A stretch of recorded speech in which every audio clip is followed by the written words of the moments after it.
Hello বন্ধুরা, তোমরা সবাই কেমন আছো? আশা করি সবাই ভালো আছো, সুস্থ আছো। আমিও ভালো আছি। তো আজকে দেখো আমি একটা রেসিপি করব, এটা তোমাদেরকে শেয়ার করব। কচুর ডুগাগুলি আছে না, ওই সব ওটা দিয়ে আজকে কচুর শাক করবো। তো দেখো আমি কেটে নিয়েছি।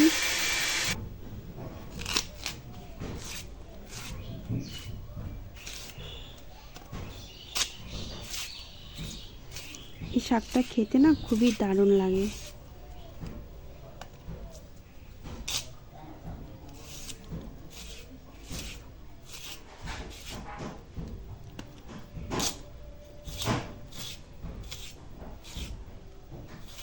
দেখো আমি সবগুলি কেটে নিয়েছি।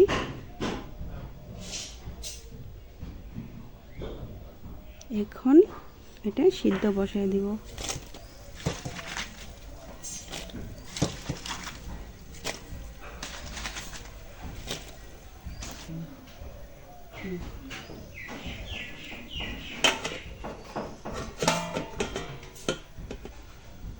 এদিকে আমি বাদামটাও ভিজিয়ে রেখেছি।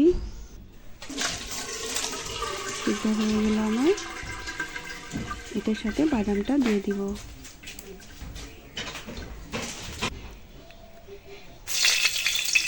দেখুন সম্বাদ দিয়ে দিলাম। শুকনো লঙ্কা, 3টা শুকনো লঙ্কা আর তেজপাতা, 5 ফোড়ন,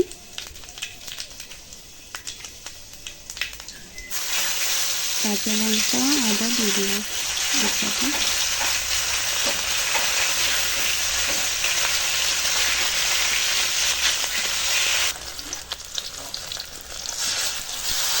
একসাথে দিয়ে দিলাম হলুদ আর লবণ।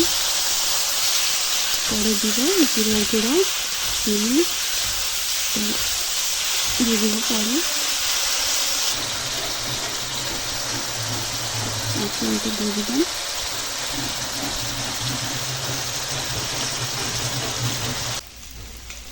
দেখো কি সুন্দর হয়েছে।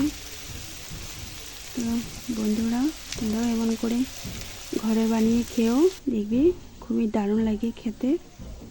তো আমার ভিডিওটা কেমন লাগলো, রেসিপিটা কমেন্ট করে অবশ্যই বলবে, আর শেয়ার কমেন্ট করবে, আর চ্যানেলটাকে সাবস্ক্রাইব করে দিবে। কি সুন্দর হয়েছে দেখতে, তাই না?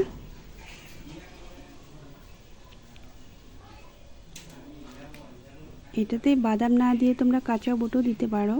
আমার কাছে যেহেতু কাঁচা বুট নেই, তো আমি বাদাম দিয়ে দিচ্ছি। খুবই দারুণ লাগে খেতে। বাই।